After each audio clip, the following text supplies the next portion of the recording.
जय गीता भागवत।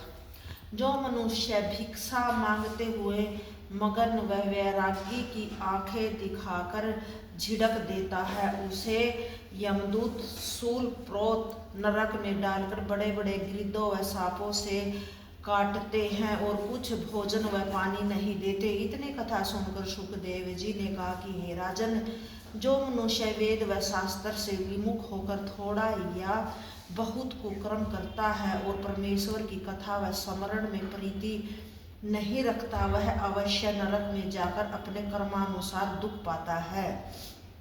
मनुष्य का तनु वेद व शास्त्र से विपरीत चलने के लिए नहीं होता, अपना शरीर दूसरी योनि में भी पाल सकता है। इसलिए मनुष्य को संत व महात्मा की सेवा व संगति करके ज्ञान सीखना चाहिए और ज्ञानी होने पर सब जीवों में परमेश्वर का चमत्कार एक साथ समझकर दूसरे जीवों की रक्षा व उपकार करना उचित है, जिससे परलोक बने।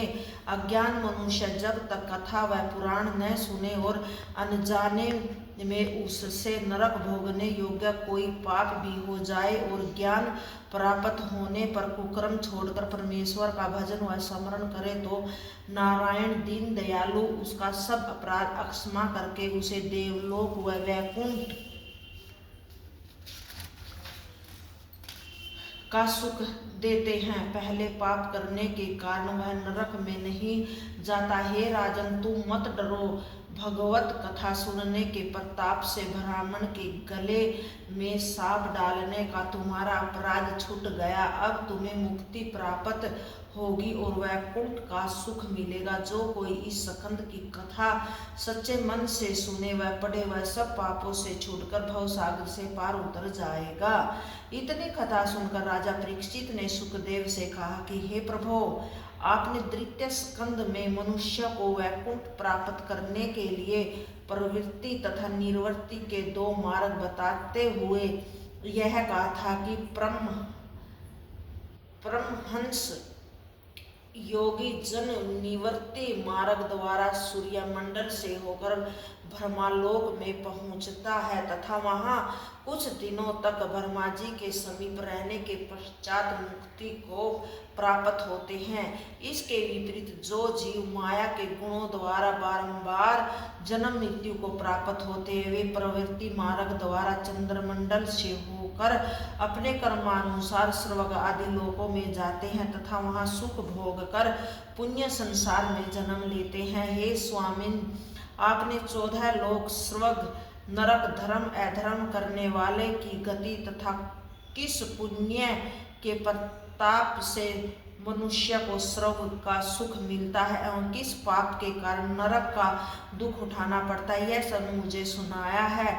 हे नाथ, अब मैं ऐसा धर्म सुनना चाहता हूँ जिसके करने से अधर्मी तथा पापी लोग भी स्वर्ग के सुख को प्राप्त कर सके। अतः आप मुझे ऐसा कोई धर्म बताने की कृपया कीजिए जिससे किसी मनुष्य को नरक प्राप्त न हो। राजा परीक्षित के यह वचन सुनकर सुखदेव ने कहा कि हे राजन, जो लोग मन वचन कर्म से जानबूझकर अधर्म करते हैं, उन्हें नरक अवश्य भोगना पड़ता है। इसलिए मनुष्य को उचित है कि वह हर समय अपनी मुक्ति का उपाय करता रहे। जो प्राणी इस मनुष्य शरीर को पाने के बाद भी मुक्ति का उपाय नहीं करता, उसका जन्म व्यर्थ चला जाता है और उसे सदैव पछताना पड़ता है। यदि किसी मनुष्य से कोई छोटा बड़ा पाप हो जाए तो उसे शास्त्र अनुसार प्रायश्चित करके उसे मुक्ति को जाना चाहिए। जिस प्रकार बिना औषधि के रोग दूर नहीं होता, उसी प्रकार प्रायश्चित किए बिना पाप नष्ट नहीं होता। इसी बात को सुनकर राजा परीक्षित ने प्रार्थना की कि हे प्रभु, जो व्यक्ति जानबूझकर पाप करता हो, वह यदि एक बार प्रायश्चित कर ले तथा बाद में फिर अधर्म करने लगे, तो भला इस प्रायश्चित द्वारा उसका उद्धार किस प्रकार हो सकेगा। श्री सुखदेव जी ने उत्तर दिया कि हे राजन, पाप तथा पुण्य पृथक पृथक कर्म है। पुण्य करने से पाप नष्ट हो जाता है। जय गीता।